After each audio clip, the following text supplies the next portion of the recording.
Donc, première chose à faire, on va normaliser la console. Elle peut sembler normalisée, mais peut-être que certaines fonctions qui sont encore activées. Donc, pour aller vite, recall 1, recall. Voilà. Donc, évidemment, ça ne normalise pas les boutons rotatifs, mais tout ce qui est switch intelligente, si on veut, va être remis à son point initial sur la scène 1. Deuxième étape, on peut tout de suite monter nos deux masters ici pour ne pas l'oublier. Puis on va assigner notre control room à moniteur mix. Bien important, sinon ce qu'on va entendre, ça ne sera pas nos retours de moniteur. Donc on va absolument entendre nos retours de moniteur, soit les boutons Bourgogne sur la console, ce qui va revenir de Pro Tools. Je peux ouvrir mon control room un petit peu. Je pourrais tout de suite ouvrir mes faders parce que le fader va influencer l'enregistrement. Donc, si les faders sont fermés, il n'y a rien qui va aller vers Pro Tools. Donc, je peux tout de suite les mettre à 0. S'ils sont à 0, ils n'auront pas d'effet, c'est-à-dire qu'ils n'augmenteront pas ou ils atténueront pas le signal qui va être envoyé vers l'enregistrement. Donc, en général, on va tout le temps les laisser à 0. Pourquoi utiliser les faders à ce moment-là? C'est juste pour pouvoir venir fine-tuner quelque chose, de venir ajuster en précision pendant une performance. Exemple, il y a un solo de guitare à un moment donné qui est un peu fort, puis ça risque de clipper dans l'ordinateur. Donc, au lieu d'aller baisser le gain, je pourrais aller baisser un petit peu le fader. Juste question d'éviter qu'il y ait une distorsion à l'enregistrement. Sinon, j'essaie de tenir ça à 0. J'ai branché dans l'entrée 1, dans le patch du côté studio, mon téléphone qui va jouer de la musique. Puis dans l'entrée 2, j'ai connecté un tone generator. Donc, il faut se rappeler que dans le studio, dans le 53, dans le fond, tout ce qui s'appelle 1 s'en va à la même place dans le patch B. Donc, que je me branche dans l'entrée 1 ici ou dans l'entrée 1 dans l'autre patch à côté du drum, dans l'entrée 1 sur l'autre mur, dans le bout de guitare ou peu importe. S'il s'appelle 1, il s'appelle 1 partout. Donc, c'est tout branché, c'est soudé en parallèle. Donc, je peux me brancher où je veux là-dedans, mais c'est la limitation que j'ai 24 inputs maximum. OK?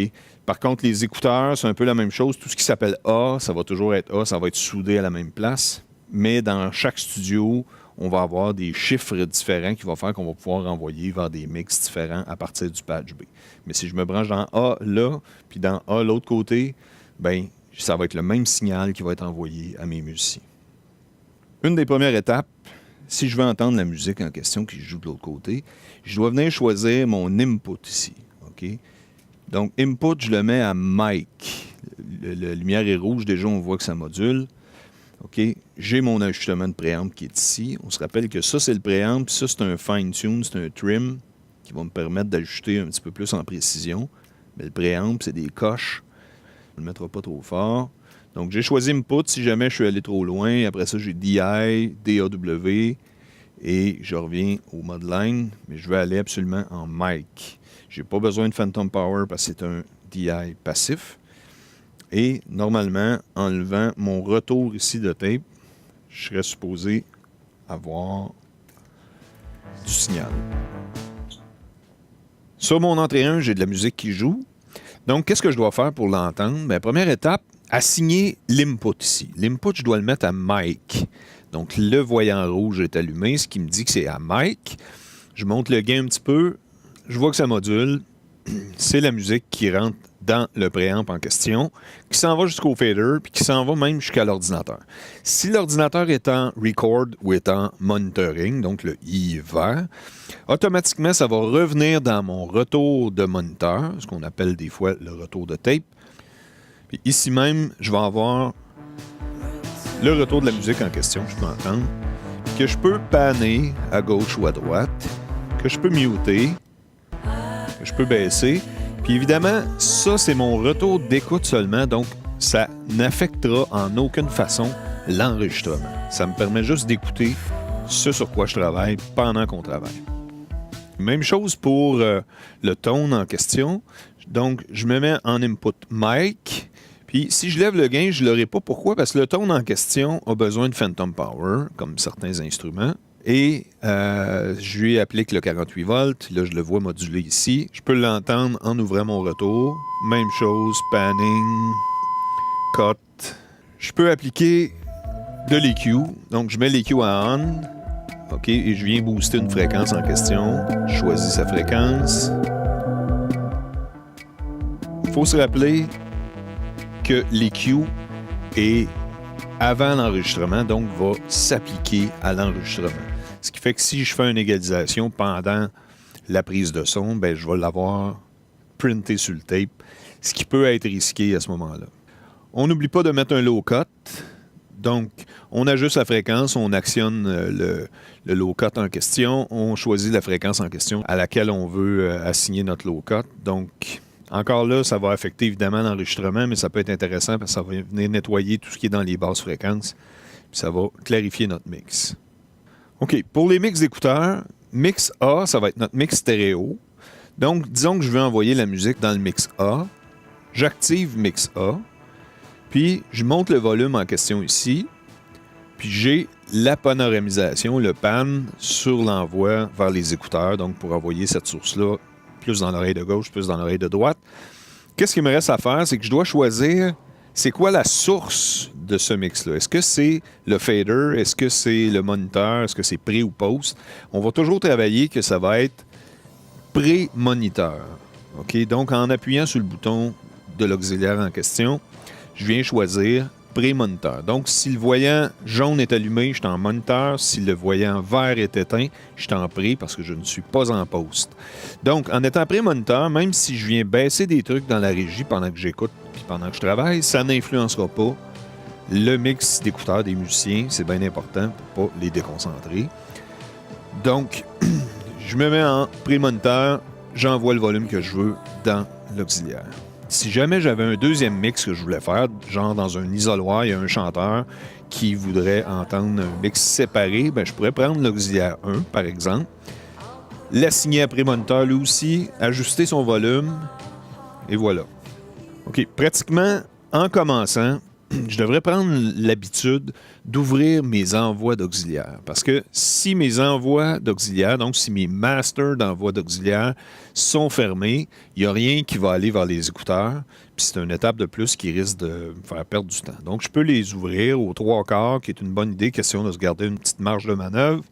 Donc notre auxiliaire A, qui est notre envoi vers les écouteurs dans la grande pièce généralement, qui est notre mix stéréo, avec sa balance, qui va être au centre. L'auxiliaire B qu'on ne se servira pas souvent, qu'on va expliquer éventuellement, mais ça va être l'auxiliaire A surtout qui va servir. Maintenant, avant d'envoyer vers nos écouteurs de musiciens, on va procéder de la façon qui suit. C'est qu'on va utiliser notre Headphone Send 1 pour notre grande pièce, pour notre mix stéréo. Donc, notre auxiliaire A, dans lequel on va avoir envoyé différents items, on va l'assigner à notre Headphone Send 1. Donc, ça veut dire ce qui va sortir du Headphone Send 1 dans le patch, ça va être notre auxiliaire A, donc notre mix stéréo. Le Headphone Send 2, lui, va servir à notre écoute, à nous, pour la personne qui va faire les mix d'écouteurs. Donc, lui va prendre le même mix auxiliaire A, OK, qui va lui permettre d'entendre la même chose que les musiciens. Notre sortie Headphone 1.2, OK, qu'on va envoyer finalement vers nos musiciens, mais on va brancher notre left-right, puis on va envoyer ça dans Retour Studio A et B. Donc, automatiquement, dans la plaque murale qu'il y a de l'autre côté, si on vient brancher quelque chose dans les sorties qui s'alarment mâle A et B, on va avoir notre retour qu'on a assigné à partir de la console, qui a comme source, en fait, l'auxiliaire A. Pour notre écoute à nous, donc la personne qui va faire les mix d'écouteurs, on va prendre Headphone 2, left et right, puis on va envoyer ça dans QAmp In. Notre QAmp In, c'est notre power play qu'on a dans la régie qui va nous permettre d'écouter ce qu'on fait comme travail. Pourquoi on fait ça comme ça? Parce que la personne qui va faire les mix d'écouteurs en question va avoir l'option de dire « Présentement, j'écoute l'auxiliaire A, donc le mix principal stéréo, mais je peux aussi dire non, je veux écouter l'auxiliaire 1, le mix de la chanteuse, exemple, qui serait dans un isoloir, ou le mix 2, qui serait le mix d'un autre musicien qui serait dans un isoloir, avec un mix séparé. Donc, on va pouvoir passer d'un mix à l'autre pour pouvoir travailler puis pouvoir corriger et ajuster nos mix vers les écouteurs. Pour ce qui est du mix d'Headphone 1, c'est quoi l'intérêt de passer par ce module-là, en fait? C'est qu'on pourrait, à un certain moment précis, dire au lieu que le musicien écoute son mix habituel, je vais lui faire écouter le mix moniteur mix, qui se trouve être mon mix général de la régie. Fait que si mon mix général de la régie est mieux balancé que le mix A, ce qui arrive assez souvent, parce que le musicien, ce qu'il va entendre souvent, c'est les références juste pour pouvoir bien performer et non pas nécessairement un mix général bien balancé. Donc, je pourrais dire, écoute, je vais te faire écouter la pièce, écoute ça, puis je l'assigne tout simplement à moniteur mix. Donc, ils vont entendre exactement la même balance que nous. Puis quand on recommence à tracker, on le réassigne à auxiliaire A, puis j'enlève moniteur mix, évidemment. Pour ce qui est de notre clic, on l'a assigné vers la sortie 23 à partir de Pro Tools. Fait que donc, par défaut, il est normalisé pour arriver directement dans l'entrée Moniteur Mix 23. Ce qui veut dire que sans actionner absolument rien, sans rien sélectionner, je monte le retour Moniteur 23 et le clic est directement là. Si je veux envoyer le clic vers les écouteurs, même principe que ce qu'on a vu pour les autres choses, ben je décide, OK, le clic, j'active l'auxiliaire A. Je choisis le mode pré-moniteur, donc le LED jaune, et j'ajuste le volume nécessaire à envoyer dans ces écouteurs. Okay? Vu qu'on est en pré, notre écoute n'influencera pas ce que la personne en question entend. Ça, c'est bien important. Même chose, je veux envoyer le clic vers le chanteur qui est dans l'isoloir avec l'auxiliaire 1. J'assigne l'auxiliaire 1 à pré-moniteur, je le mets à on avec ce bouton-là, puis j'envoie le volume que je veux dans ces écouteurs. Si on voulait ajouter un mix d'écouteurs séparés pour un isoloir, bien, je viendrais prendre mon auxiliaire 1, puis je l'envoie vers Retour Studio avec le numéro correspondant à l'isoloir que je vais avoir. Donc, si l'isoloir, c'est un des deux isoloirs, comme celui de droite, c'est 5 et 6, fait que je pourrais prendre 5. Dans la plaque murale, je viens tout simplement prendre 5. J'envoie ça dans un PowerPlay, je le mets en mode mono pour que ça sorte dans les deux écouteurs.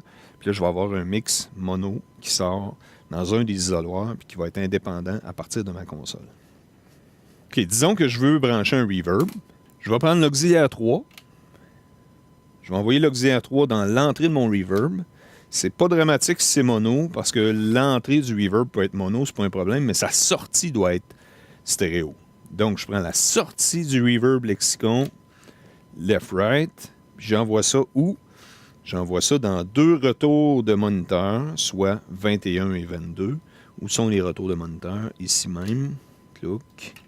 Automatiquement, si j'envoie quelque chose dans le reverb, puis j'ouvre les retours de moniteur 21 et 22, je vais entendre le reverb directement.